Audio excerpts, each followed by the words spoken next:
नमस्कार। मैं जो आपको अपनी एक काव्य रचना सुनाने जा रहा हूँ, जिसका उद्देश्य आपको इस रचना को सुनने के पश्चात स्वतः आभास हो जाएगा। तो आइए सुने।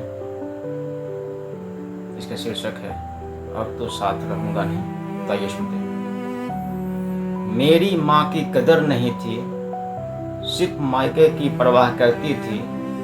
मिला तुम्हें बहुत कुछ था, कद्र तुम ना करती थी।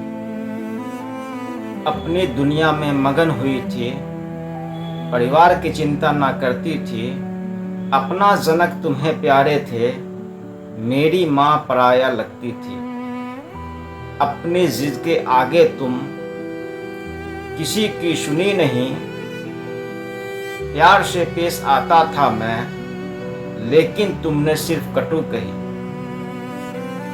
बार बार प्रयत्न मेरा विफल हो जाया करता था। विनम्र भाव से मेरा समझाना तुम्हें समझ नहीं आता था। तुम्हें छोड़ूं या माँ की सोचूं, असमंजस में मैं पड़ गया। तेरी बेरुखी से तंग आकर माँ को उचित सम्मान दिया। सारी सुविधाएं तुम्हें दी गई थी, फिर भी तुम्हें कम लगता था। स्नेह समर्पण देने वालों के लिए भी प्रेम भाव न जगता था। त्याग समर्पण के भाव से जो फिक्र तुम्हारी करती थी, कर्कश ध्वनि तुम्हारी रही, विनम्रता न झलकती थी। कश्मकश की जिंदगी मेरी रोजाना की बन गई। सुलह की कोशिश बार बार की, तुम ही जिद पर अड़ गई। माना कि फैशन की यह दुनिया है, लेकिन संस्कार के भी मायने हैं। बिगड़ गए लोग जहाँ के, अपने भी अब बेगाने हैं। अपनी माता को कैसे भूलूं, जिसने मुझे जीवन दिया। अपार मुश्किलों का सामना करके जिसने मुझे खड़ा किया। शालीनता से पेश आती तो शायद स्थिति कुछ होती और।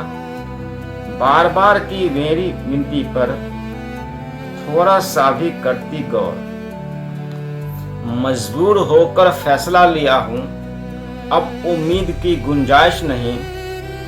इच्छा तेरी पूरी करता हूं, साथ अब रहूंगा नहीं। स्वतंत्रता तुम्हें चाहिए थी, अब अपनी मनमानी तुम कर लेना। याद आएगी मेरी बातें ही, चाहे नवजीवन जी लेना।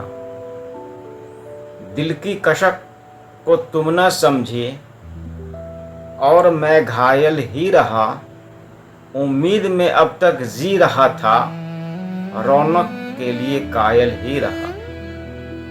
धन्यवाद। मेरी इस काव्य रचना का एकमात्र उद्देश्य यह है कि कभी कभी किसी माँ का एक पुत्र ही रहता है, वो अकेला पुत्र रहता है, और माँ के देखरेख की सारी जिम्मेदारी उस पुत्र पर ही रहती है। मगर उसका विवाह जब हो जाता है तो उसकी पत्नी, उसके पुत्र की पत्नी ऐसी आ जाती है जिसे अपनी सास की कुछ भी फिक्र नहीं होती। वो सास की कुछ भी कदर करना नहीं चाहती, सास का कुछ भी ख्याल करना नहीं चाहती। तो वह पुत्र असमंजस में पड़ जाता है कि क्या करूं क्या ना करूं। ऐसी स्थिति में कभी कभी स्थिति इतनी खराब हो जाती है कि वह व्यक्ति उस पत्नी से मुक्ति चाहने लगता है, और पत्नी का ऐसा बेरुखीपन ही विवाह विच्छेद का कारण बन जाता है। तो उस स्थिति में उस पुरुष के मन में क्या भाव पनपता रहता है और उसकी व्यथा कैसी होती है, उसको प्रकट करने की कोशिश मैंने इस काव्य रचना में की है।